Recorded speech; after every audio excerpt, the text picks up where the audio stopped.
antes de que el primer rayo de sol logre rozar las murallas de piedra caliza de Jerusalén. El frío ya se ha infiltrado entre las grietas del suelo.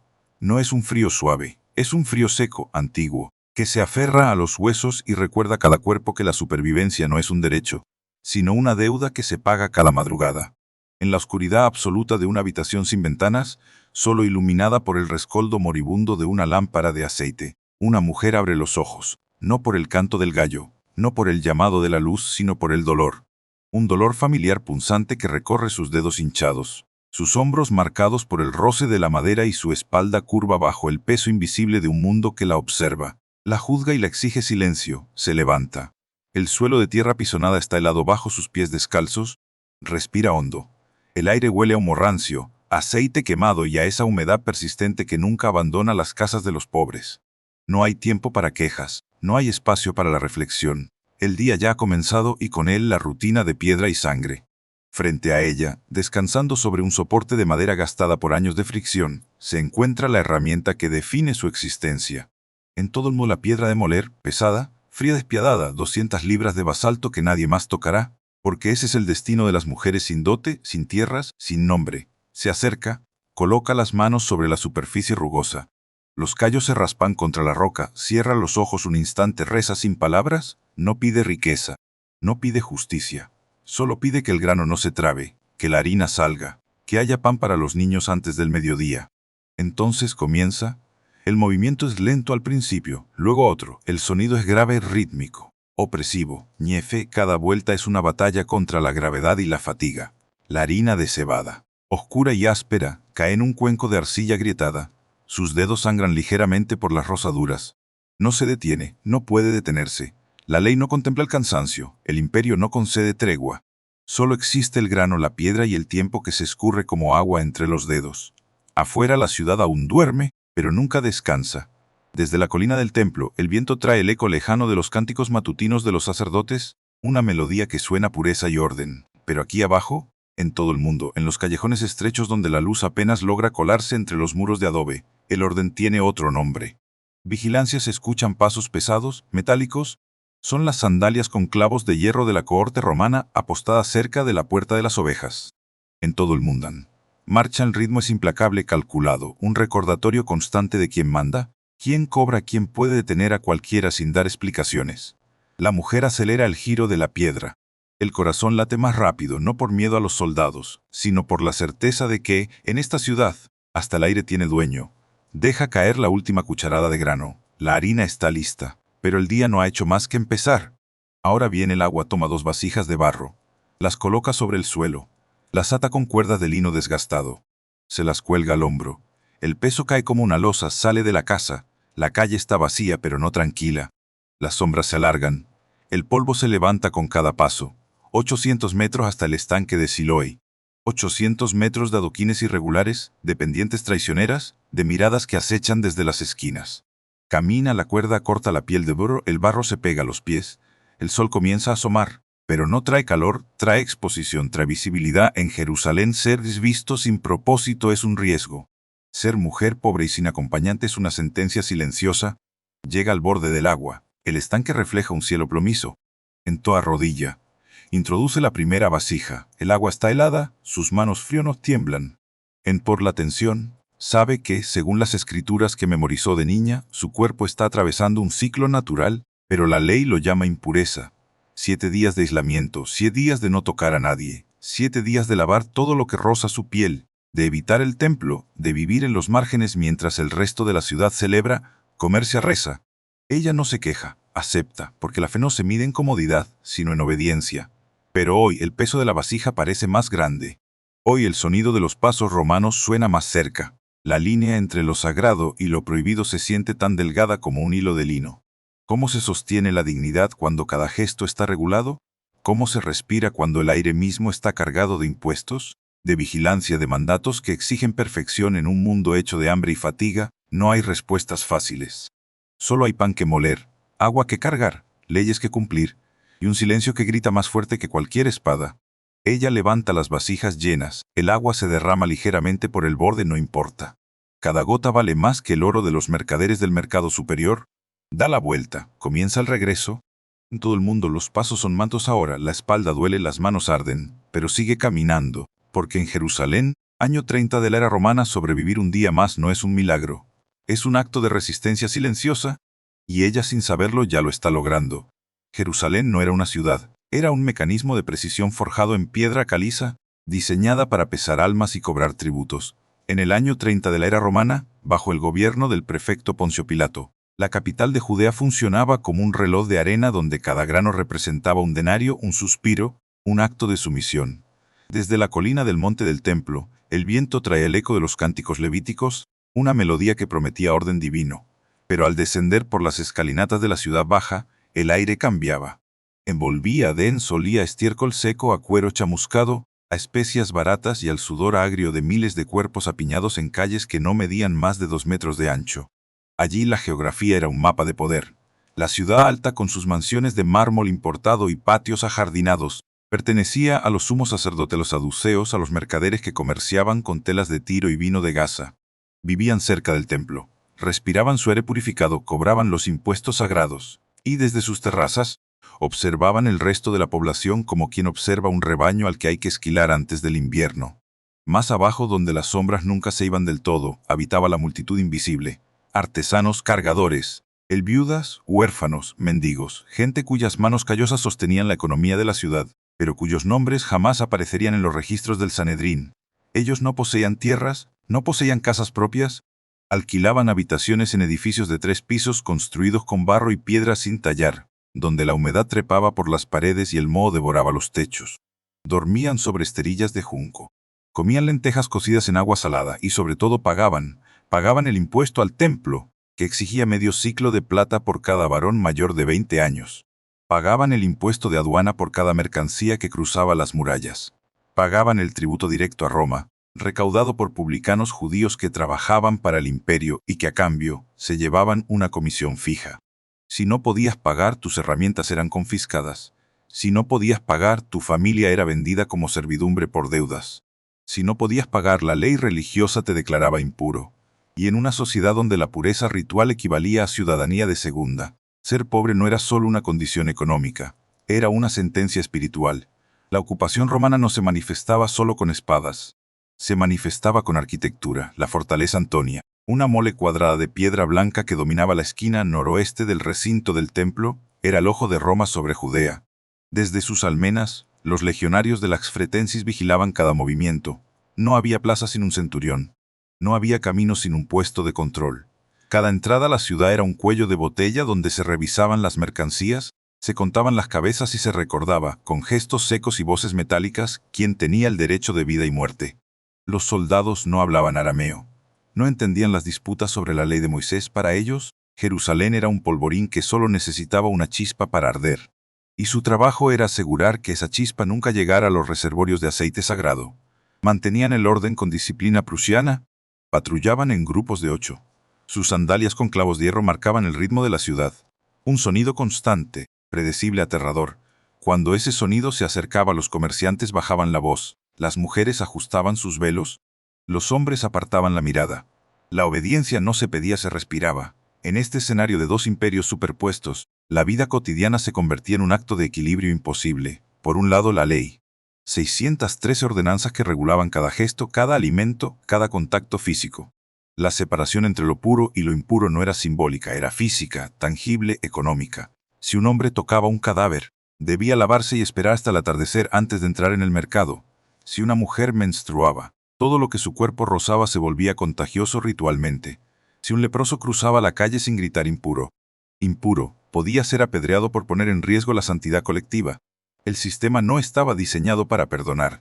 Estaba diseñado para filtrar, para mantener a la élite en su lugar de privilegio espiritual y económico, para que el templo nunca se vaciara de sacrificios, para que los sacerdotes nunca dejaran de recibir su parte del ganado, del trigo, del vino.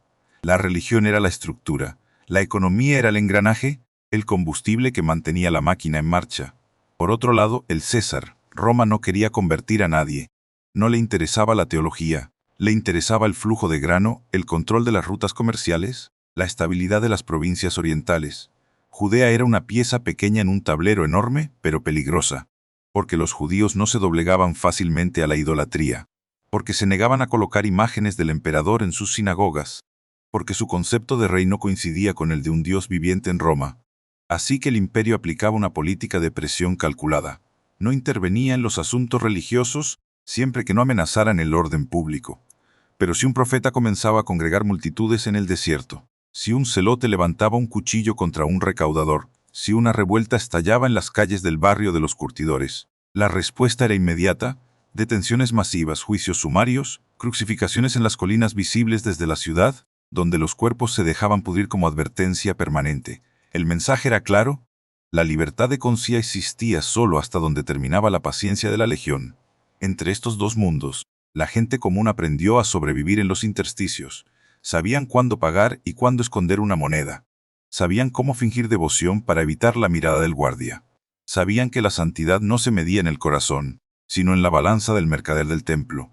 Aprendieron a caminar con la cabeza baja, a hablar en susurros, a confiar solo en los lazos de sangre y en la comunidad del barrio. Porque en Jerusalén año 30, no había héroes visibles, no había ejércitos de liberación, solo había polvo, impuestos, leyes y un sol que no distinguía entre justos e injustos. La ciudad funcionaba, respiraba. Y mientras el templo ardía de incienso y la fortaleza Antonia brillaba bajo la luz del atardecer, en miles de manos seguían cargando, cosiendo, rezando, esperando, sabiendo que en algún momento el equilibrio se rompería, que la piedra angular cedería, que el mecanismo de precisión fallaría, pero hasta entonces el día seguía su curso, y con él la lenta, implacable maquinaria de la historia. El sol ya ha alcanzado su cenit. Sobre las tejas de barro cocido, el calor se transforma en una losa invisible que aplasta aire, seca la garganta y obliga a los a moverse con lentitud calculada. Miriam cruza el umbral de su vivienda. El interior es apenas un refugio contra la hostilidad del exterior. 4 paredes de piedra caliza sin tallar, un suelo de tierra apisonada que conserva el frío nocturno como una memoria viva, y un techo de vigas de sicomoro podridas cubiertas con paja, lodo y esteras de junco trenzado. No hay ventanas. Solo una abertura rectangular cerca del techo, por donde se filtra una columna de luz polvorienta. En ese haz luminoso, las partículas de arena y ceniza flotan en suspensión, moviéndose con la respiración del espacio. Es un universo cerrado, un metro cuadrado de sombra donde la vida se mide en respiraciones, en gestos repetidos, en la paciencia de quien sabe que el tiempo no es un lujo, sino un recurso que se gasta. Deja las vasijas de agua en el rincón más fresco. El sonido del líquido golpeando la arcilla es breve, metálico, vital. El agua arrastra consigo el sabor del estanque. Mineral ligeramente turbio con un regusto a piedra mojada y a raíces antiguas. No es agua pura. Toda agua necesaria. Toma un puñado de harina de cebada oscura. La mezcla con un chorrito de líquido y comienza a amasar sobre una tabla de madera gastada por años de fricción. La masa es áspera, se desmorona, se rehace sus dedos hinchados y marcados por callos profundos. Trabajan con una precisión mecánica. No hay arte en el gesto, solo supervivencia. Cada presión, cada pliegue, cada giro es un acto de resistencia contra el hambre. El pan que nacerá de esa masa no será esponjoso. No tendrá miga suave, será denso, pesado, capaz de sostener el estómago hasta la noche. Y eso en Jerusalén es suficiente. Enciende el fuego, no con yesca seca, no con carbón vegetal, con ramitas de olivo recogidas del suelo, con trozos de madera muerta encontrada en los márgenes del valle. Sopla, las chispas saltan, la llama nace débil, entubeante, luego se afirma. El humo se eleva en espirales grises, busca la salida por la abertura superior, pero gran parte se estanca en el techo bajo. El aire se vuelve espeso, olor a resina quemada, a tierra caliente, a sudor antiguo. La cocina no es un lugar de aromas, es un lugar de combustión controlada. Coloca una plancha de hierro rojado sobre las brasas, unta un trapo empapado en aceite de oliva rancio. La superficie chisporrotea, deposita la masa aplanada. El contacto con el metal caliente produce un siseo breve. Luego silencio. Espera, la tortilla se endurece por fuera, se cocina por dentro. La da vuelta con las yemas. La retira. La parte en 3 trozos irregulares, 1 para ella, 2 para los niños que duermen en el rincón opuesto, envueltos en mantas de lana sin teñir, con el rostro pegado al suelo frío. Mientras come observa las paredes. En la piedra del fondo, una grieta se ha ensanchado con el tiempo. De ella cuelga un pequeño amuleto de arcilla. Un ojo estilizado, una figura geométrica, un símbolo grabado con un punzón de bronce. No es joyería. Es protección, una petición silenciosa contra el mal de ojo, contra la fiebre, contra la muerte súbita que visita las casas de los pobres sin pedir permiso. Lo trajo su madre, lo trajo la madre de su madre. No hay doctrina en ese objeto, solo memoria. Solo la certidumbre de que cuando las oraciones no llegan al cielo, la fe se materializa en barro y se cuelga en la pared. Afuera la ciudad bulle, pero el bullicio no es alegría. Es intercambio, es negociación, es supervivencia en grupo. Por las calles estrechas circulan cargadores con sacos de trigo sobre los hombros. Vendedores de higos secos pregonan precios en arameo gutural. Artesanos golpean cobre en talleres sin ventilación, donde el humo se mezcla con el sudor y el metal se vuelve maleable bajo el peso de mazos rítmicos. En cada esquina, en cada portal, en cada escalinata, la vida se organiza alrededor de la economía de la escasez. No hay abundancia, hay distribución, y la distribución está vigilada. Los recaudadores de impuestos se sientan bajo toldos de lino, con tablillas de madera y estilos de hueso. Aún cuentan, exigen. Si no tienes monedas, pagas con grano. Si no tienes grano, pagas con trabajo. Si no tienes trabajo, pagas con silencio. Miriam lava las manos en un cuenco de arcilla. El agua se vuelve turbia al instante, la vierte sobre la tierra del suelo, la absorbe. No hay desagües, no hay alcantarillado en esta parte de la ciudad, solo canales excavados a mano que cuando llueve, se desbordan y arrastran todo a su paso. Limpia la plancha de hierro con un trapo húmedo. Revisa las vasijas, calcula el consumo de la tarde, piensa en la cena, piensa en la ley, piensa en el ciclo de su cuerpo. En todo el mundo, sabe que según las escrituras que escucha en la sinagoga del barrio, está en días de separación. Mundo 7 de noches, 7 mañanas en las que no debe tocar a nadie, en las que debe lavar cada prenda, en las que debe evitar el mercado, el templo, la casa del marido si lo tuviera. La pureza ritual no es una elección, es una obligación, y la obligación tiene un costo. Aislamiento, fatiga, invisibilidad, pero ella no se queja. Acepta. Porque en un mundo donde el cuerpo es territorio disputado por imperios y sacerdotes, la obediencia a la ley es la única forma de mantener el control sobre uno mismo. El aire cambia. Una brisa leve entra por la abertura superior. Trae consigo un sonido lejano, metálico rítmico. Todo el mundo no son pasos de civiles, son pasos de sandalias con clavos de hierro. La cohorte romana ha cambiado de guardia. El sonido se acerca, luego se aleja, se detiene en la calle paralela. Miriam se queda inmóvil. El corazón late con fuerza, pero no por miedo, por alerta. Sabe que la presencia de los soldados no es casual, es estructural. Roma no vigila para proteger, vigila para dominar. Cada patrulla es un recordatorio de quién posee la tierra, quién cobra los tributos, quién decide quién puede caminar libremente y quién debe esconderse. En esta ciudad, la libertad no se declara, se negocia en silencio, se compra con sumisión, se mantiene con discreción. Regresa al rincón, se sienta. Toma un trozo de tela sin teñir, comienza a coser, la aguja es de bronce. El hilo es de lino áspero. Repara un manto raído, cada puntada es lenta calculada, la tela cede. La aguja penetra, el hilo tira, la mano tiembla ligeramente, no por edad, por cansancio acumulado. Por años de carga, de molé, de cargar, de lavar, de rezar en voz baja para que nadie escuche. No hay gloria en este gesto. No hay épica. Solo persistencia. ¿Solo la terquedad de quien se niega a rendirse ante la geometría implacable del hambre y la vigilancia? Y mientras la aguja entra y sale, mientras el hilo traza líneas invisibles sobre la fibra gastada, Miriam piensa en el día siguiente, en el agua, en la harina, en el fuego, en la ley, en los pasos de hierro, en el silencio, y comprende sin palabras que su vida no es una excepción, es la regla, es el engranaje invisible que sostiene la ciudad, es el precio silencioso de la historia. El aire cambia antes de que lo hagan las palabras. No hay un estruendo. No hay un anuncio oficial. Solo un desplazamiento sutil en la presión atmosférica de la ciudad, como cuando el cielo se oscurece sin nubes y los pájaros dejan de cantar.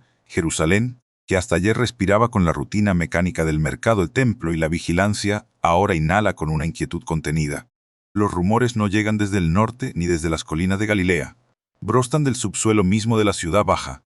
Se filtran por las rendijas de las puertas de madera, se mezclan con el humo de las cocinas, se posan en los hombros de las mujeres que cargan agua y en las manos de los albañiles que reparan los muros del mercado superior.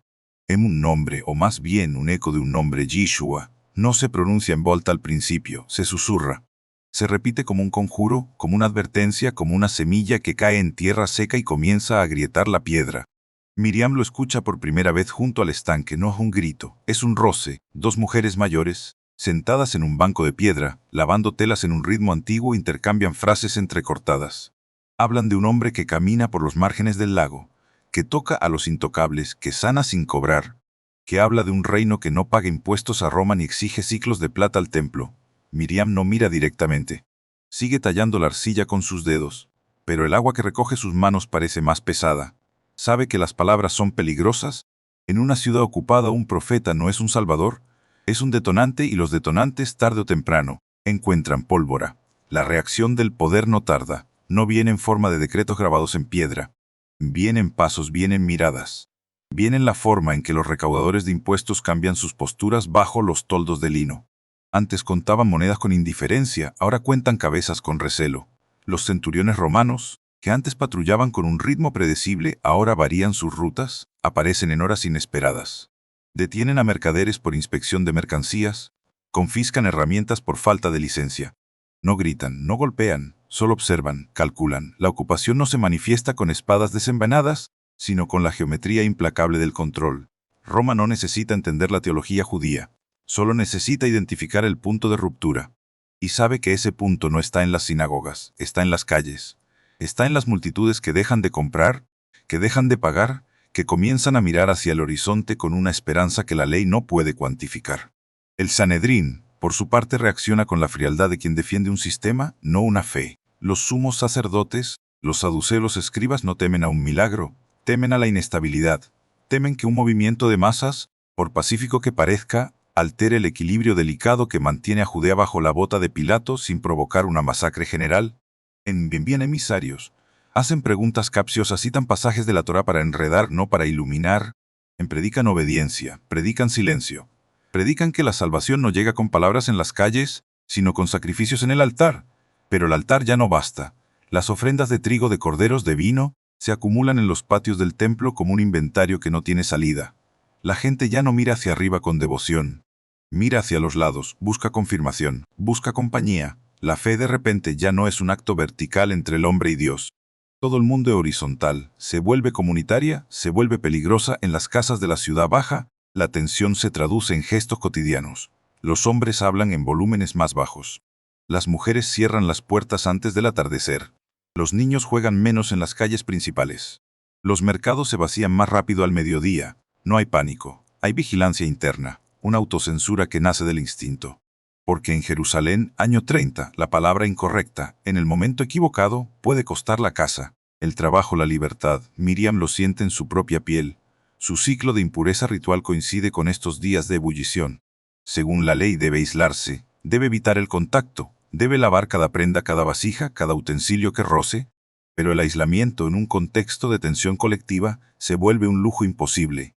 ¿Cómo mantenerse separada cuando la ciudad entera está nerviosa? ¿Cómo cumplir la ley cuando la ley misma parece estar siendo puesta a prueba por fuerzas que no entienden los calendarios sacerdotales?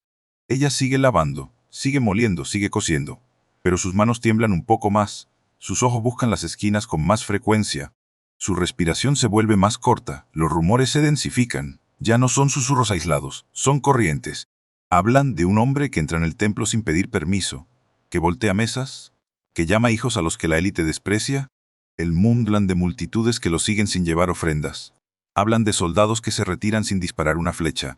Hablan de curaciones que ocurren al borde de la carretera, al aire libre, lejos de los muros sagrados.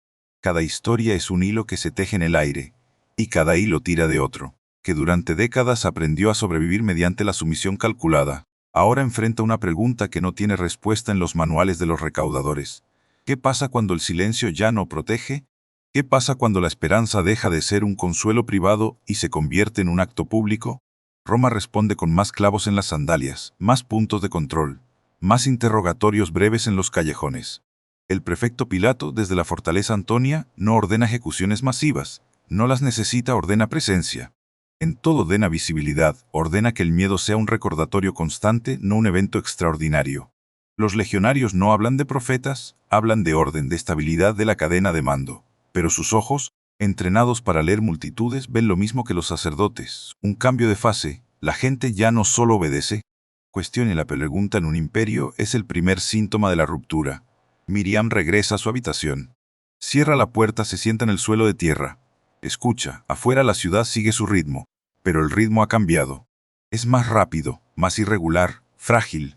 Ella sabe que el equilibrio se ha roto, no con un estruendo, con un suspiro colectivo, con una palabra repetida en la oscuridad, con una mirada que ya no baja, con un paso que ya no mide la distancia al guardia. La ley sigue vigente, el impuesto sigue vigente, La espada sigue vigente, pero algo, en el aire, en la tierra, en la memoria de los que han vivido bajo el yugo, se ha desplazado, y ella, sin saberlo, sin poder nombrarlo, siente el peso de lo que viene. No es un milagro, no es una batalla. Es el momento exacto en que la paciencia deja de ser virtud y se convierte en combustible. La noche cae sobre Jerusalén como una losa de plomo. No es una oscuridad suave, es una oscuridad espesa, húmeda, que se adhiere a las paredes de piedra y a la piel de quienes aún permanecen despiertos. El aire ha cambiado. Ya no huele a polvo seco ni a leña quemada, huele a miedo. Un miedo ácido metálico, que se filtra por las rendijas de las puertas y se instala en el pecho de los que saben que el equilibrio se ha roto. Miriam está sentada en el rincón más alejado de la habitación, las piernas cruzadas, las manos apoyadas sobre las rodillas. No duerme, no reza, escucha afuera. La ciudad contiene la respiración.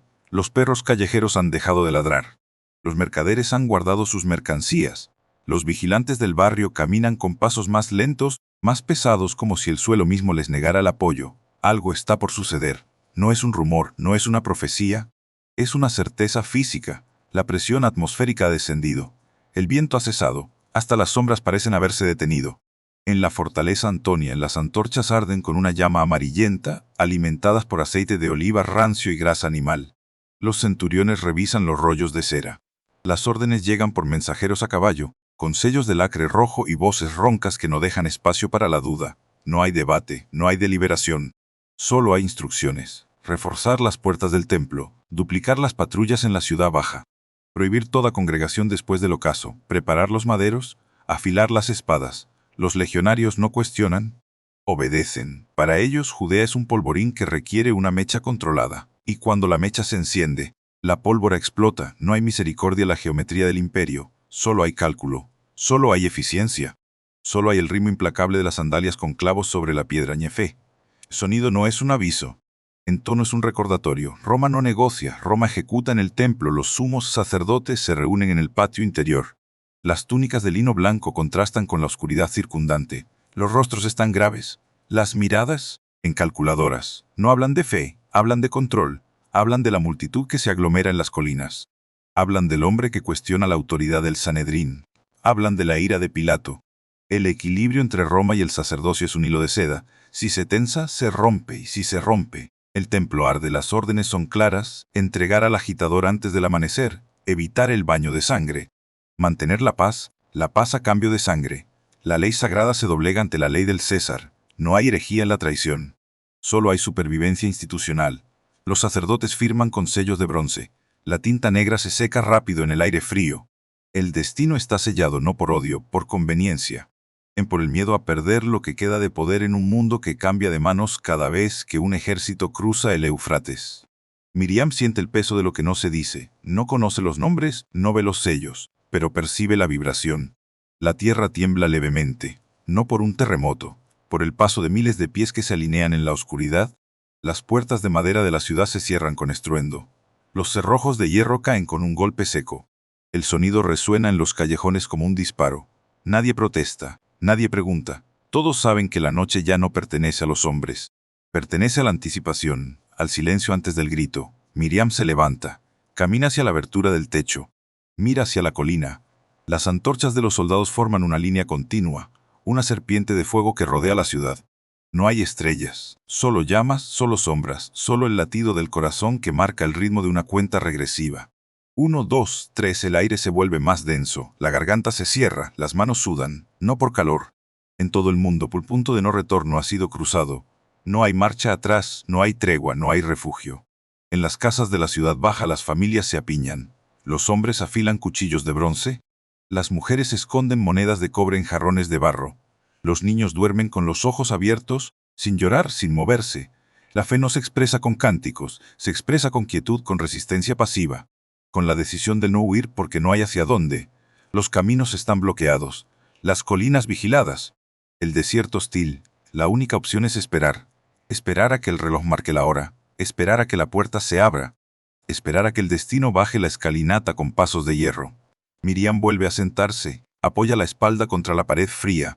Cierra los ojos, no ora por milagros, ora por resistencia, por fuerza en las piernas, por claridad en la mente, por la capacidad de seguir respirando cuando el aire se vuelve veneno. Sabe que mañana no será un día como los otros.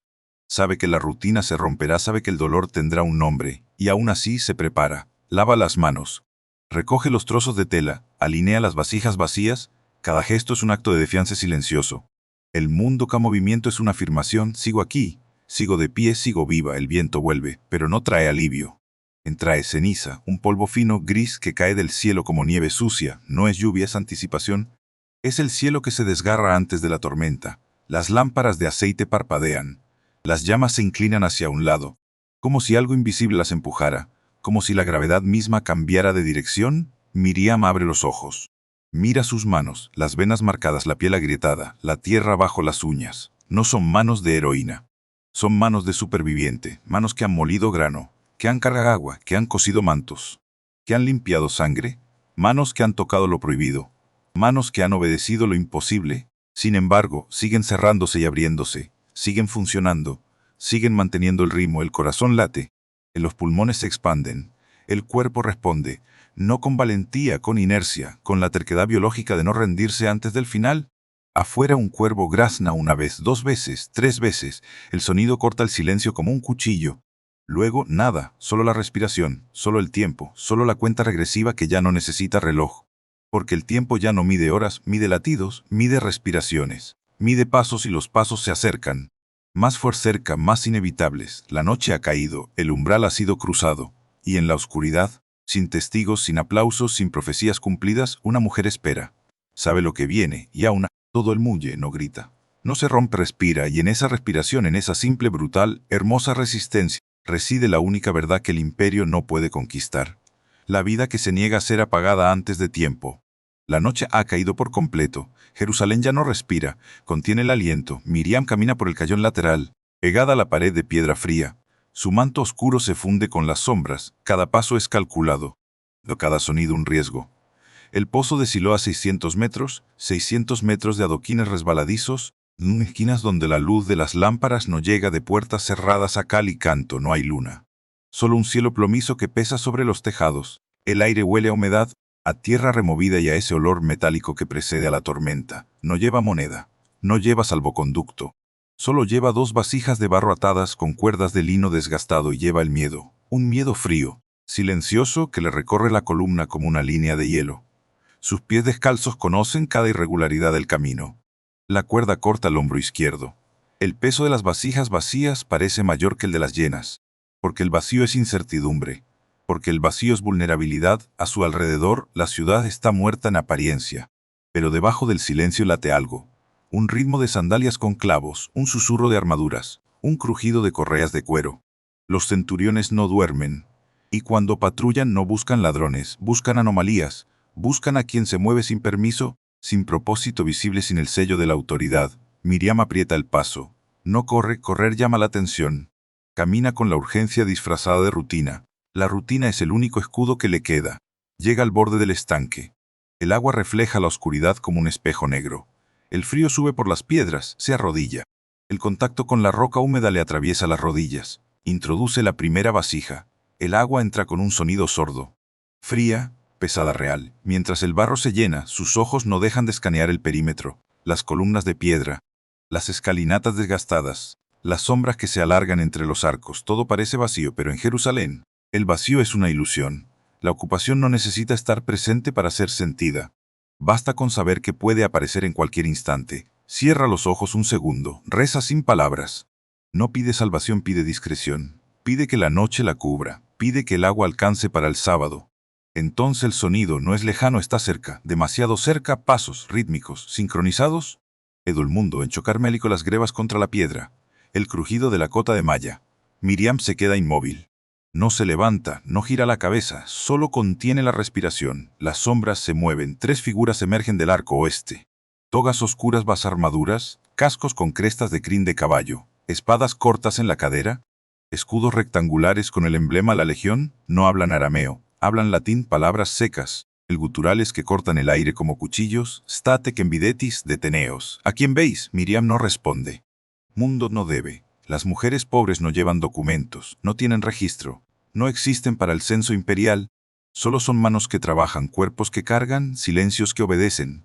El centurión se acerca, su sombra la cubre. El olor a cuero curtido, A sudor rancio y aceite de armas llena el espacio. La luz de una antorcha le ilumina el rostro de reojo. No con odio, con indiferencia calculada, con la frialdad de quien evalúa si vale la pena el esfuerzo de detenerla. El silencio se estira, 1 segundo, 2, 3. El agua sigue entrando en la vasija. El sonido del líquido es ahora un latido. El corazón de Miriam golpea contra las costillas. Las manos le tiemblan, pero las mantiene quietas sobre el borde de piedra. Sabe que un movimiento brusco es una provocación.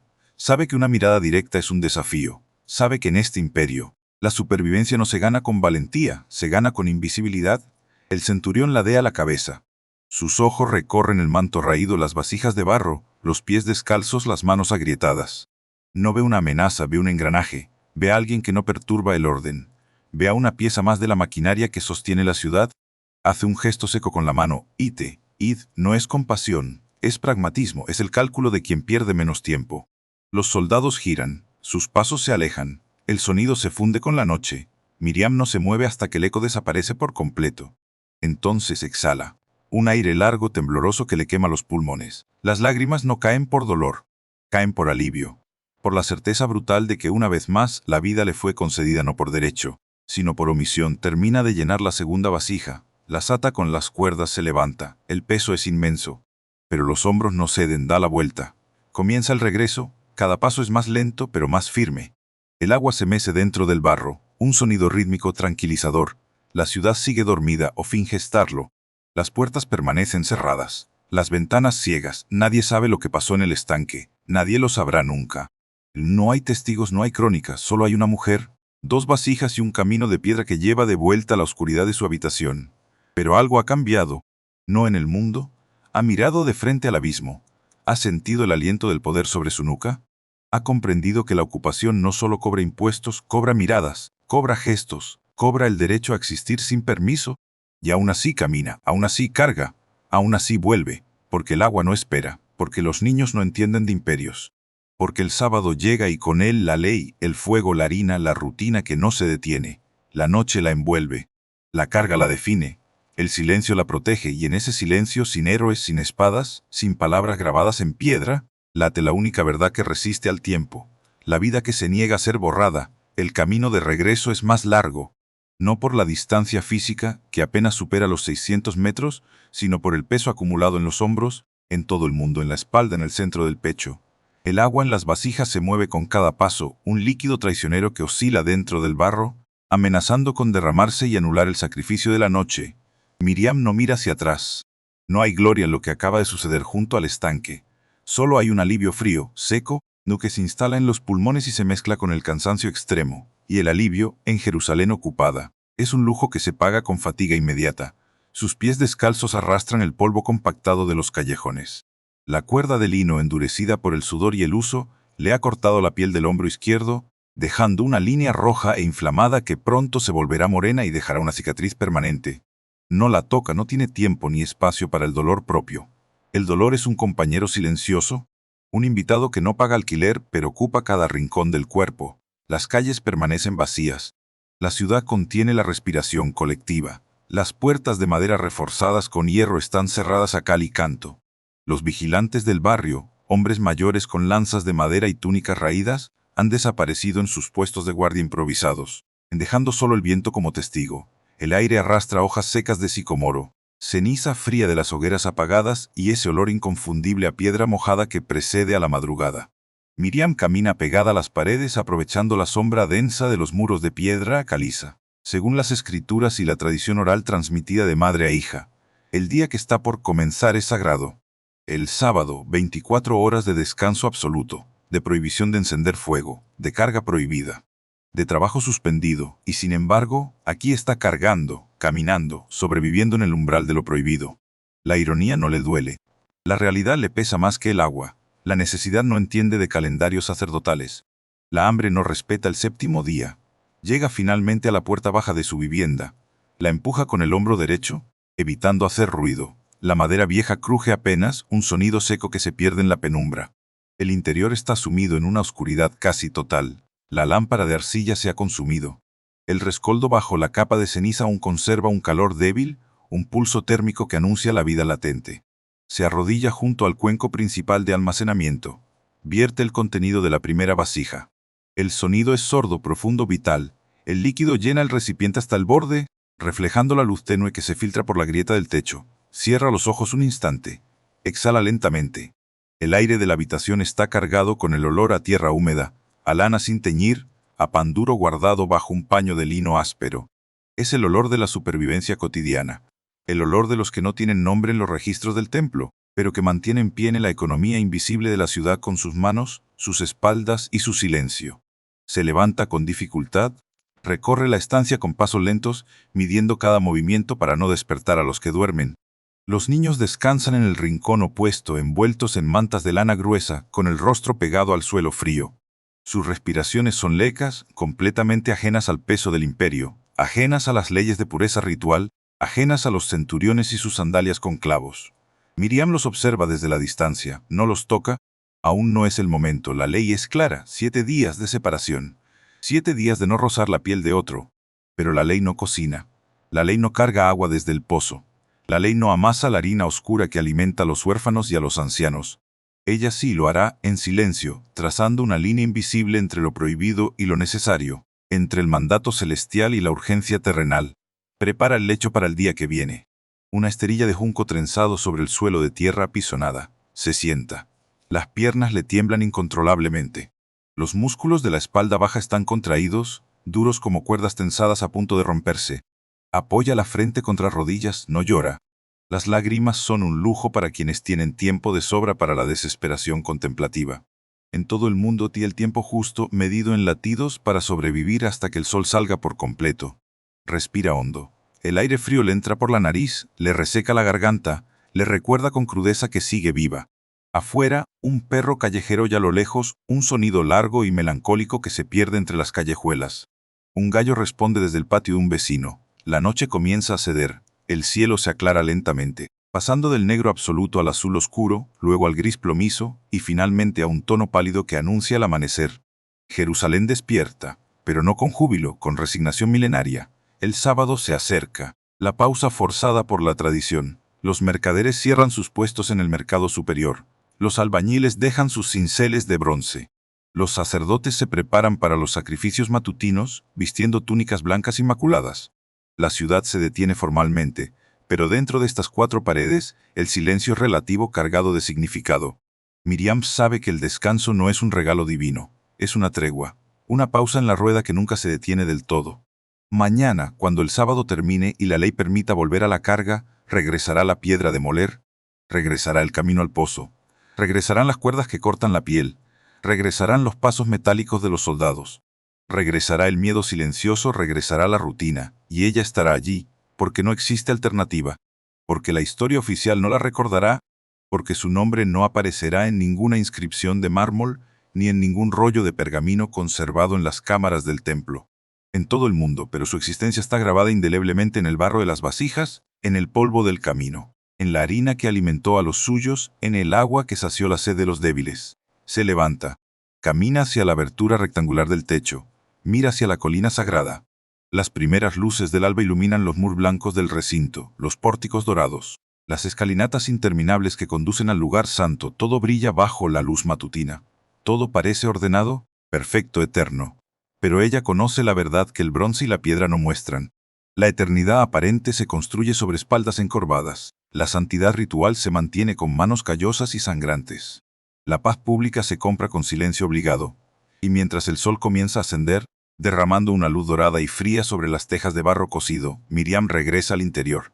Cierra la puerta de madera. En todo el mundo se sienta en la esterilla. Espera, no con esperanza ferviente, con certeza absoluta. Un día tras otro, el mundo seguirá girando bajo el mismo cielo. Y ella seguirá de pie, no como heroína de epopeya, no como mártir de altar, como mujer, como sostén invisible, como existencia terca, como la prueba silenciosa y brutal de que, incluso bajo el peso aplastante del imperio y la ley, la vida se niega a rendirse. El aire cambia. La temperatura sube imperceptiblemente, las sombras se acortan, Jerusalén respira de nuevo, y en una habitación sin nombre, sin ventanas amplias, sin registro histórico, una mujer cierra los ojos, no para dormir, para acumular fuerza, mundo para el día siguiente, para la piedra, para el agua, para el fuego, para la vida, y en ese ciclo implacable, O en esa repetición sagrada y dolorosa reside el verdadero milagro cotidiano, no el que camina sobre las aguas del lago, sino el que día tras día se levanta del suelo de tierra, carga el peso invisible y sigue adelante. 2000 años han pasado. El viento del desierto ya no arrastra las cenizas de las hogueras nocturnas. Las murallas de piedra caliza han sido reconstruidas, derrumbadas, vueltas a levantar por manos de imperios distintos. Jerusalén ya no es la misma ciudad, pero bajo el asfalto moderno, bajo los cimientos de las sinagogas renovadas y las iglesias de mármol blanco, la tierra guarda silencio. Y en ese silencio, la arqueología habla, no con palabras, con fragmentos, con piedras gastadas, con vasijas rotas que alguien, en algún momento, dejó caer al suelo de tierra apisonada. Cuando los excavadores modernos retiran las capas de escombros del siglo I, no encuentran tesoros de oro, no hallan espadas de generales ni coronas de reyes. Lo que emerge de la tierra es ordinario, profundamente conmovedor, molinos de mano de basalto idénticos a los que Miriam usó cada madrugada. Discos superiores e inferiores separados por una abertura estrecha por donde cae la harina. Las superficies están marcadas por siglos de fricción. No hay inscripciones, no hay nombres. Solo la evidencia física de miles de horas de trabajo invisible. Los arqueólogos los catalogan como utensilios domésticos del período herodiano. Pero no son solo utensilios. Son testigos. Son la huella física de una resistencia cotidiana que ninguna crónica imperial se molestó en registrar. Más abajo, en las capas correspondientes a la ciudad baja, los cimientos de las viviendas revelan una arquitectura de la escasez. Paredes de piedra sin tallar unidas con barro seco, pisos de tierra compactada, cubiertos por capas de ceniza y restos de comida carbonizada. No hay sistemas de drenaje, no hay ventanas amplias. Solo espacios reducidos, diseñados para proteger del calor y del frío, no para la comodidad. Entre los escombros se encuentran monedas de bronce con la efigie de Augusto y Tiberio, desgastadas por dedos que contaron, guardaron, temieron perder. Se encuentran pesas de plomo para medir el trigo, sellos de arcilla para cerrar sacos, y fragmentos de lámparas de aceite con huellas de hollín en la parte superior. Cada objeto cuenta una historia de supervivencia económica. Cada fragmento es una respuesta silenciosa a la pregunta: ¿cómo vivía la gente común cuando los historiadores solo escribían sobre reyes y sacerdotes? La evidencia no se limita a los objetos. La geografía misma confirma la narrativa. El estanque de Siloé, mencionado en los textos sagrados y en las crónicas judías, fue redescubierto en el año 2004 durante obras de saneamiento urbano. No es un pozo decorativo. Es un sistema hidráulico complejo alimentado por el manantial de Gijón, excavado en la roca viva hace más de 2500 años y ampliado durante el reinado de Herodes el Grande. Las escalinatas que bajan hacia el agua están desgastadas por millones de pasos. Los escalones centrales, más hundidos, revelan el camino más transitado. El mismo camino que Miriam recorrió en la oscuridad. El mismo camino donde el peso del agua y el miedo a la vigilancia se encontraron. La arqueología no necesita adivinar. Solo necesita cavar. Y bajo la tierra la historia responde. Los textos antiguos corroboran lo que la piedra sugiere.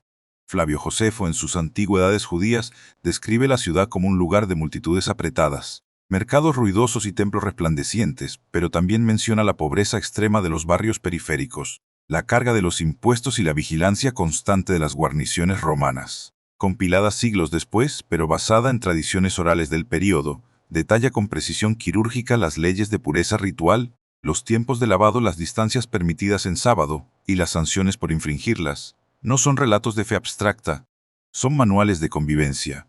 Son la evidencia de que la vida cotidiana estaba reglamentada hasta el último suspiro. En todo el mundo y dentro de ese marco de restricciones, la gente común encontró formas de adaptarse, de resistir, de mantener la dignidad sin romper la ley. El impacto de estas vidas silenciosas no se mide en batallas ganadas. Se mide en continuidades, en la forma en que la estructura familiar, la transmisión oral, la economía del trueque y la resistencia pacífica moldearon la identidad judía durante siglos de ocupación. Cuando el templo ardió en el año 70, cuando las legiones saquearon los tesoros sagrados, cuando los sacerdotes huyeron o murieron, no fue la élite la que mantuvo viva la tradición. ¿Fueron las familias de la ciudad baja? ¿Fueron las mujeres que guardaron los rollos bajo las losas de sus casas? ¿Fueron los artesanos que siguieron marcando el ritmo de los días con sus herramientas? ¿Fueron los que recordaron, en susurros, lo que la guerra intentó borrar? La historia oficial escribe sobre la destrucción. La historia real escribe sobre la persistencia. Hoy, cuando caminas por el Museo de Israel en Jerusalén, o por el Museo Arqueológico Rockefeller, ves esas vasijas, esos molinos, esas monedas bajo vitrinas de cristal, iluminadas por focos fríos. Las etiquetas explican su datación, su material, su contexto estratigráfico. Pero no explican el peso. No explican el frío de la madrugada. No explican el sonido de la cuerda cortando el hombro, ni el miedo silencioso ante los pasos de los soldados. Eso no cabe en un museo. Eso solo cabe en la memoria colectiva, en la transmisión de lo que no se documenta, pero se siente, en la certeza de que detrás de cada gran relato religioso, detrás de cada doctrina, detrás de cada ley sagrada, hubo manos que trabajaron, espaldas que cargaron, y vidas que se sostuvieron en el filo del hambre y la fe.